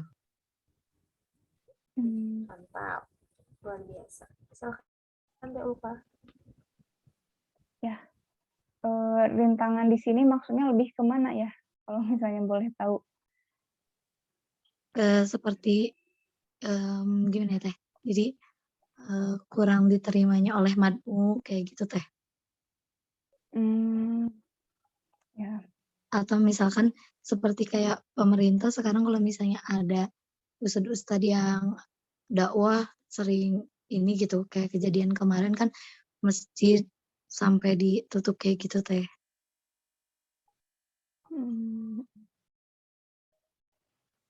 Nah, berarti kalau misalnya di sini ya ini menurut Teteh gitu. Nah, kita apa ya, kan karena kita mungkin punya apa ya, punya teman-teman yang dekat gitu ya, punya teman-teman yang dekat, maka kita bisa bisa apa namanya, dakwah gitu ya ke teman-teman yang dekat dulu gitu. Sebelum misalnya ke jamaah yang lebih banyak gitu ya. Kita bisa dakwah ke teman-teman yang lebih dekat-dekat dulu gitu. Teman-teman yang sekitar kita gitu. Nah, adapun misalnya bagi para pendakwah yang memang sudah biasa dakwah ke jamaah gitu ya, yang jamaahnya banyak, nah berarti itu harus lebih berstrategi lagi sih kalau menurut Teteh dari segi bahasa gitu ya, penyampaian bahasa, bagaimana supaya tidak vulgar gitu, tidak terlalu apa ya, maksudnya tidak terlalu vulgar itu kan kalau sekarang itu, kalau yang vulgar itu yang menjelek-jelekan, bukan menjelek-jelekan ya, membawa-bawa Pancasila misalnya seperti itu, membawa-bawa khilafah gitu kan, wah gitu ya, seolah-olah teh vulgar gitu ya. Tapi kalau misalnya membeberkan gitu ya, sebenarnya mah tidak apa-apa kan, membeberkan sistem Islam mah kayak gini loh gitu ya. Jadi kalau menurut Teteh lebih seperti apa ya, diajak berpikir aja gitu ya, kayak memperlihatkan fakta-fakta aja, misalnya sekarang nih kayak gini ya, yang diterapkan di Indonesia sistemnya apa gitu ya, kapitalis gitu ya, sekuler gitu ya, demokrasi gitu ya, seperti ini gitu kan, dipaparkan fakta-fakta yang terjadi seperti ini di saat ini. Lalu bandingkan gitu ya, bandingkan dengan di sistem Islam seperti apa gitu. Nah mungkin dari situ juga masyarakat bisa ya, bisa berpikir itu. Jadi lebih kepada apa ya, lebih kepada ini aja sih, lebih kepada strategi aja gitu. Misalnya dari segi judulnya, misalnya kita ingin mengadakan acara, dari segi judulnya itu jangan yang apa ya, ya vulgar lah gitu. Khilafah gitu ya, dari judulnya tuh udah khilafah gitu ya. Nah, itu pasti bakal ini ya, kalau sekarang tuh bakal banyak apa namanya, pertentangan gitu. Nah, berarti judulnya itu ya bisa jadi dikemas sedemikian rupa, tapi ternyata ketika di dalamnya, ketika sudah ikutan kan, ya bawa sistem Islam gitu, bawa sistem Islam juga gitu, bawa khilafah juga gitu. Oh ternyata khilafah itu tidak seburuk itu gitu ya, bisa jadi mereka tuh cuma tahu khilafahnya buruk gitu ya, jadi belum juga tahu tentang khilafah gitu ya, cuma ngedengar kata-katanya juga udah serem, tapi ternyata ketika mereka sudah mengikuti acara itu, dan membahas khilafatnya seperti ini, ternyata khilafatnya bagus ya gitu ya, ternyata khilafatnya apa namanya tidak seseram yang dibayangkan gitu. Nah, bisa jadi kan mereka juga jadi berubah gitu ya pandangannya terhadap khilafah itu. Mungkin ya kurang lebihnya. Ya, Ya, makasih. nanti bisa ini ya, bisa bertanya juga kepada teteh-teteh yang lain yang ada di sini ya, kalau misalnya kurang puas. Terima kasih. Baik, ada mungkin sekitar 1 pertanyaan lagi. Kita masih punya, sebenarnya sih masih banyak waktu ya, kalau misalnya teman-teman yang mau banyak bertanya gitu. Tapi kalau misalnya ini boleh 1 pertanyaan lagi, silahkan teman-teman. Di sini ada Aurin, ada Asma, ada Najwa, ada Teh Mira, ada Syifa, ada email, Teh Yuri. Maka masih ditunggu ada lagi yang ingin bertanya.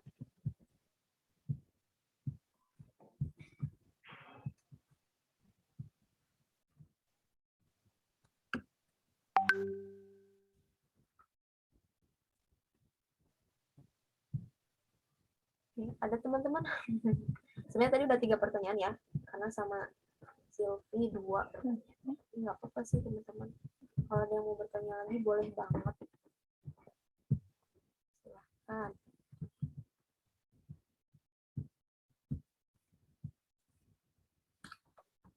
Asma mau nanya, Asma.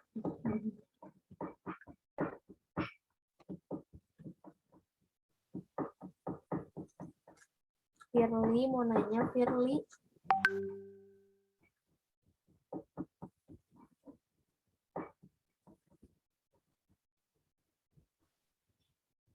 Ada. Mungkin udah pada ini ya, kayaknya insya Allah udah pada paham untuk materinya gitu ya. Kalau misalnya tidak ada lagi yang ingin ditanyakan, boleh mungkin Teh kita langsung aja ke bentar ya, bentar.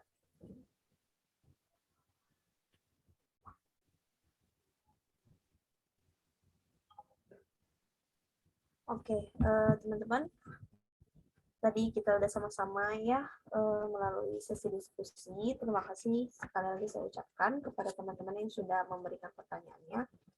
Terima kasih juga kepada Teh Ufah ya yang sudah menjawab gitu ya. Insya Allah jawabannya memuaskan rasa ingin tahu kita semua. Mungkin langsung aja Teh, barangkali ada apa ya pesan-pesan yang ingin disampaikan oleh Teteh gitu ya buat kita semua di sini, atau penegasannya atau mungkin closing statement dari Teteh gitu, silahkan.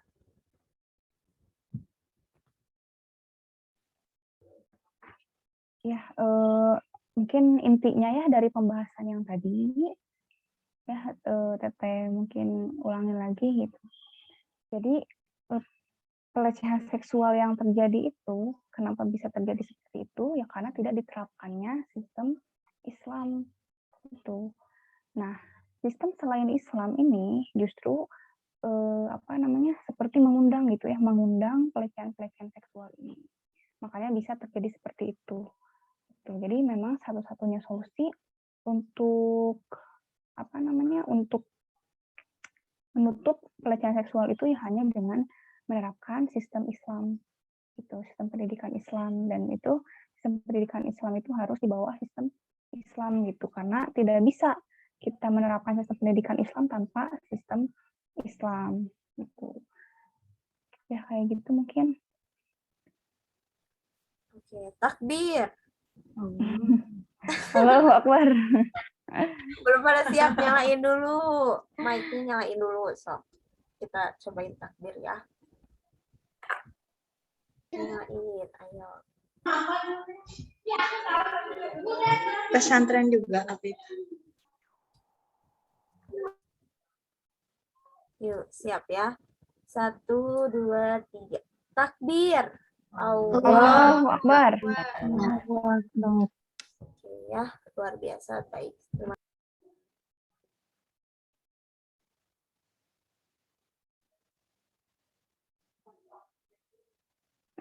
Rika itu di mute.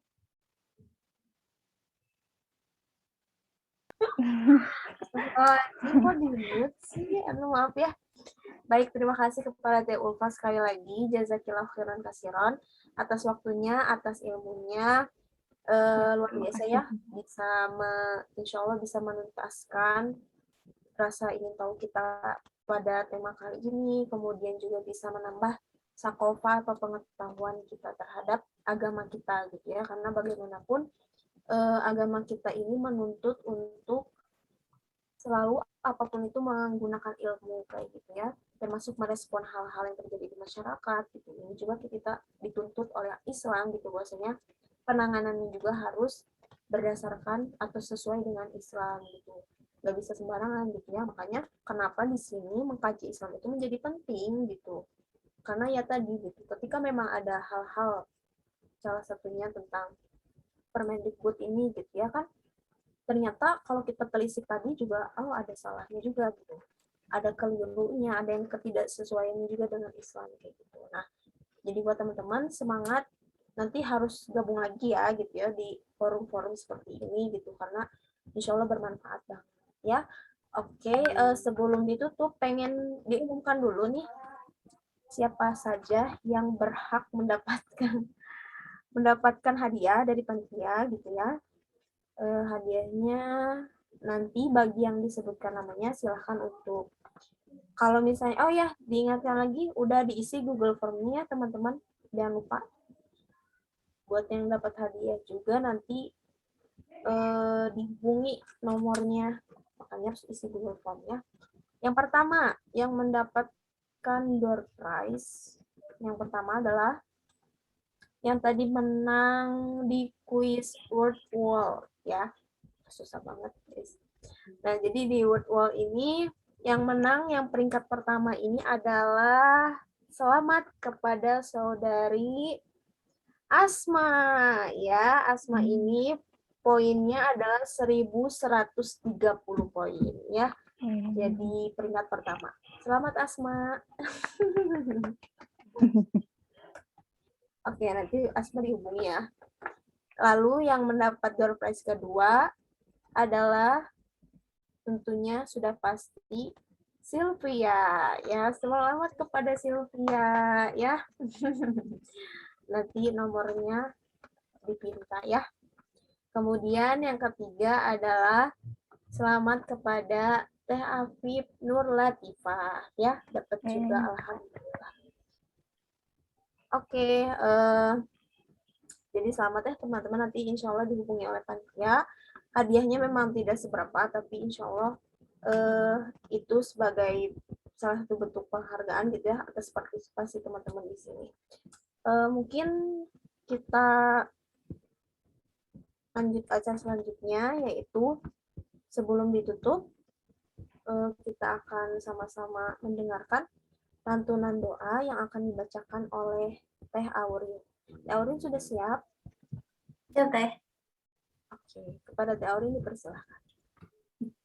Assalamualaikum warahmatullahi wabarakatuh. Waalaikumsalam warahmatullahi wabarakatuh. Bismillahirrahmanirrahim. Alhamdulillahirabbil alamin. Hamdan yuwafi ni'amahu wa yukafiru mazid. Ya Rabbana lakal hamdu kama yanbaghi li jalali wajhika wa azimi sultanik. Allahumma salli ala sayyidina Muhammad wa ala alihi wa ala ali sayyidina Muhammad. Rabbana zalamna anfusana wa illam taghfir lana wa tarhamna lanakunanna minal khasirin. Rabbana wa la tahmil alaina isran kama hamaltahu 'alal ladzina min qablina. Rabbana wa la tuhammilna ma la taqata lana bih wa'fu anna waghfir lana warhamna anta maulana fansurna 'alal qaumil kafirin.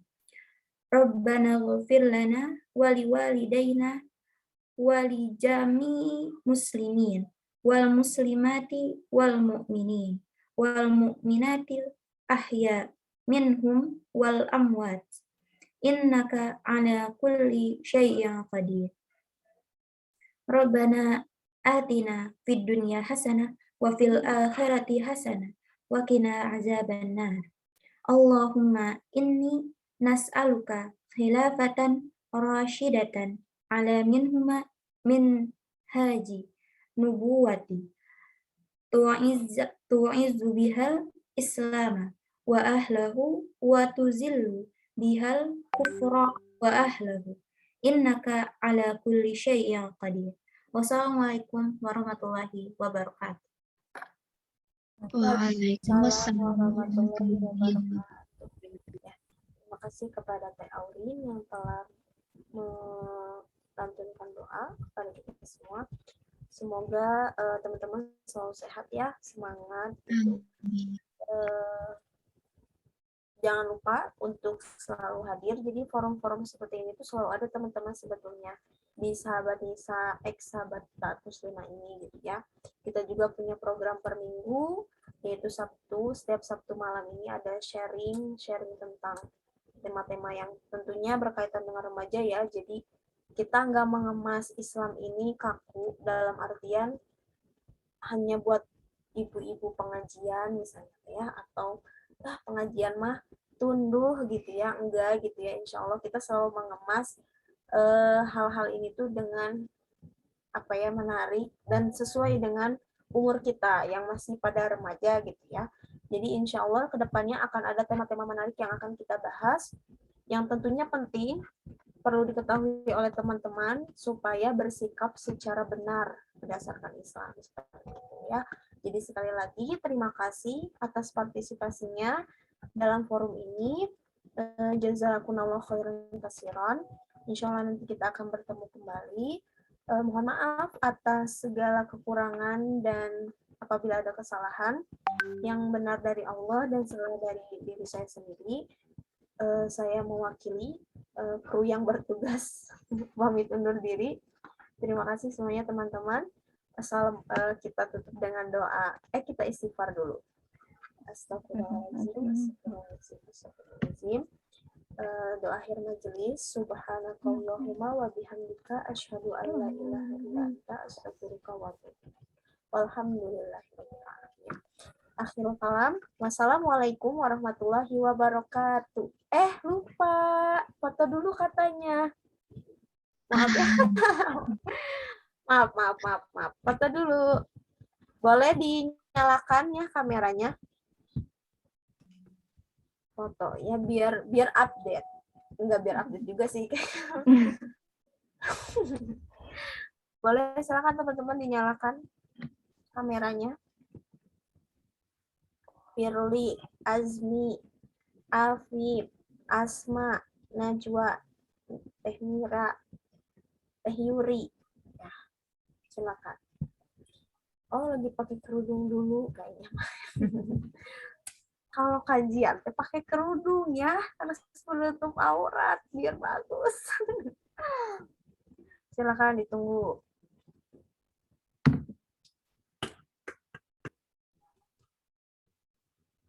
Ayo, Firly, Teh Asmi, Teh Afif, Teh Najwa, Teh Mira, Teh Yuri. Ya, Teh Firly sudah aktif, sudah on cam.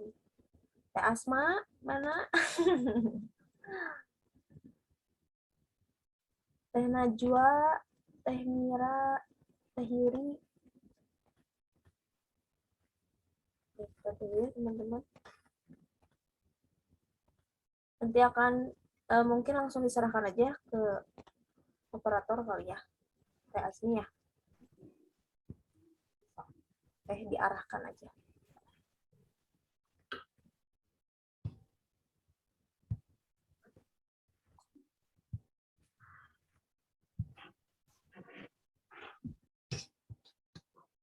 Udah nih Teh.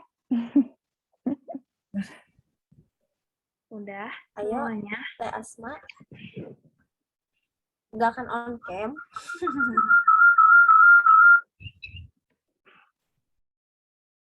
Udah mungkin ya Teh, kayaknya mah nggak akan on cam. Apa yang penting ada namanya ya. Ya. Ya udah. 1, 2, 3. Belum. Jangan langsung gitu, berteman nih. Ya. Pelan-pelan, Ulangi, siap-siap ulangi. dulu kitanya. Saya bebas. Iya, bebas. Dah, siap semuanya? Siap. Yuk. 1, 2, 3.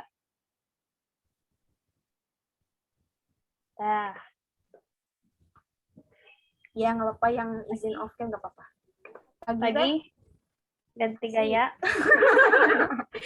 Sekali nggak kerasa. 1, 2, 3. Dah. Udah, oke. Terima kasih Kak Azmi. Terima kasih semuanya. Ya. Terima kasih. Wassalamualaikum warahmatullahi wabarakatuh. Waalaikumsalam warahmatullahi wabarakatuh. Dadah. Dadah.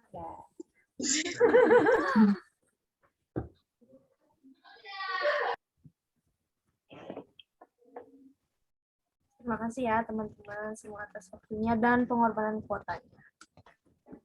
Sampai ketemu di acara selanjutnya.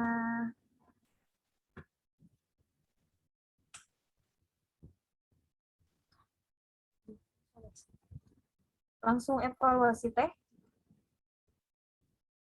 Evaluasi dulu ini. Gak tahu. Nanti kayaknya mah.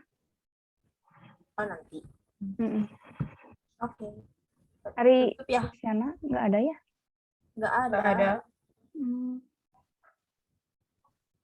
Alhamdulillah ya Allah. Ya, alhamdulillah. Alhamdulillah. Udah berarti ini tutup aja. Ya, tutup aja. Hostnya siapa gitu? Rika atau Azmi? Aja tuh. Aku tuh. Nanti kayaknya sama Teh Sarah kan evaluasinya.